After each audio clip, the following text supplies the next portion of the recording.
Hello, welcome to ABC training.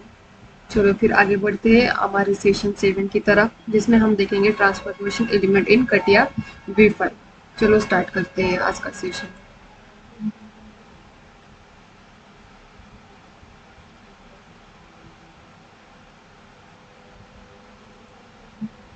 Start. Mechanical design में हम करेंगे पार्ट डिज़ाइन, जिसमें कि हम देखेंगे transformation element. Okay. Transformation element transformation element जैसे कि मैं कर्सर घुमा रही हूँ, आप देख सकते हो। फिलहाल ये इनएक्टिव है, इसके लिए पहले हमें स्केच करना पड़ेगा और कमांड देना पड़ेगा। तो मैं करूँगी sketch, then plane select, then pad. पहले बॉडी बना लेते हैं, क्योंकि ट्रांसफॉर्मेशन एलिमेंट हम इसलिए यूज़ करते हैं, किसी बॉडी को अगर मूव करना हो और किसी बॉडी को हमें मिरर बनाना हो, अगर रिपीटेटिव टास्क से हम बच सके, इसलिए हम उसको यूज़ करते हैं। पहले तो मैंने स्केच ड्रॉ कर लिया है, फिर मैं बोल दूँगी पैड, जिसमें कि हम देंगे। पिछले सेशन में हमें देखा था कि पैड कैसे यूज़ करते हैं, एक्सट्रूड कैसे करते हैं। अब मैं 50 mm उसको कर दूँगी।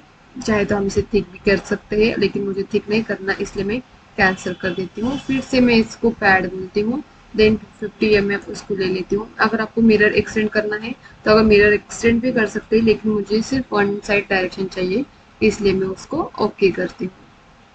देखो, मैंने बोला था कि पहले जब हमने कटिया सॉफ्टवेयर ऑन किया था, तब ये मैं इसको इधर ले लेती हूँ, क्योंकि हमें आसानी जाएगी। जैसे कि आप देख सकते हो, this is our transformation element.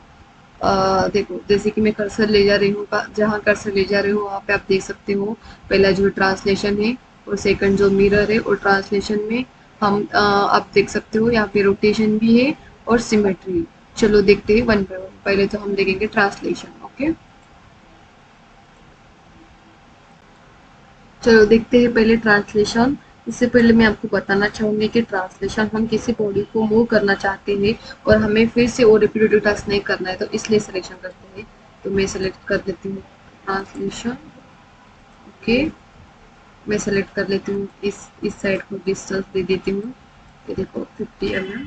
Okay, जैसे कि आप देख सकते हो वाई डायरेक्शन में अपना ट्रांसलेशन हो चुका है।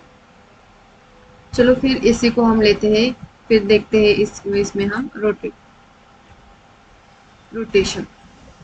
ओके, फिर हम एक्सिस को सेलेक्ट कर सकते हैं और हम एक्सिस को भी सेलेक्ट कर सकते हैं। मैं इसको दे दूंगी 90 डिग्री, तो 90 डिग्री थ्रू में वो हो जाएगा। और जो जो कमांड हम करते हैं तो अब वो इस पार्ट डिज़ाइन में शो होते हैं। जैसे कि आप देख सकते हो, अगर मैं इस रोटेट को अगर 180 डिग्री में करती हूँ, देख सकते हैं थोड़ा सा वो नीचे आ गया रोटेट। ओके, देन हम करेंगे mirror.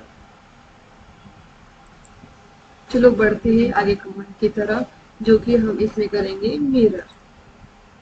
Mirror select, then select plane. नहीं हुआ कि मिरर हमारा नहीं हुआ था। मिररिंग जैसे कि आप देख सकते हो, फिर से एक बार करती है कैंसल। मैं आपकी बात प्रेस करती हूँ, सॉरी स्केप। मैं इसको करती हूँ मिरर, प्लेन सेलेक्ट कर देती हूँ। उसका जो इंटरनल मेड प्लेन है उसको मैं सेलेक्ट कर देती हूँ। फिर मैं बोलती हूँ इसको ओके। देखो, जैसे कि आप देख सकते हो, रोटेट करने के लिए मैंने पहले भी सेशन में बताया है, लेकिन बहुत बार हमें कंफ्यूज होता है, इसलिए देखो यहाँ पे अपना मिरर हो गया है।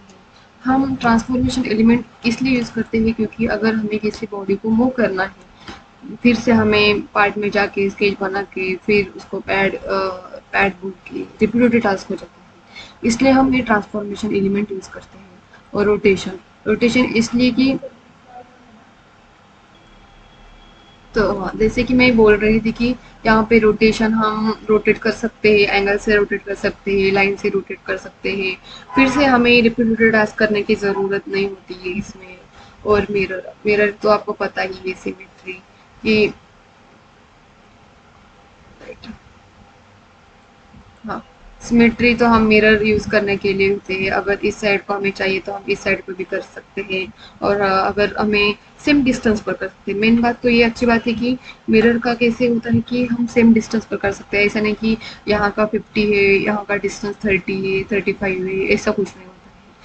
सेम डिस्टेंस इक्वी डिस्टेंस पर हम उसे मिरर कर सकते हैं। अगर वही सेम बॉडी हमें वही सेम डायमेंशन और वही सेम बॉडी हमें अगर दूसरे प्लेन पर मीन्स ऑपोजिट प्लेन पर चाहिए तो हम इजीली सिमेट्री और मिरर कमांड का यूज करके हम कर सकते हैं। अगर रोटेट हमें 90 डिग्री का हमें 80 डिग्री में चाहिए, बाय मिस्टेकली हमें वो जो बॉडी है 90 डिग्री में हमने बना चुकी है, लेकिन हमें वो 180 डिग्री में चाहिए, तो हम फिर से तो वो काम नहीं कर सकते ना। स्केच में जाके फिर पैड बोलेंगे, फिर हम ड्रॉ करेंगे, स्केच करेंगे, फिर उसको एक्सट्रूड करेंगे, वो रिपीटेड टास्क हो जाता है। इसलिए हम क्या करते हैं उसमें एक हाईली वर्जन कमांड जो कि कटिया ने दिया है, एक एक्स्ट्रा फीचर दिया है कि जैसे रिपीटेड टास्क को बचाने के लिए। चलो थैंक यू, आज के लिए इतना काफ़ी है।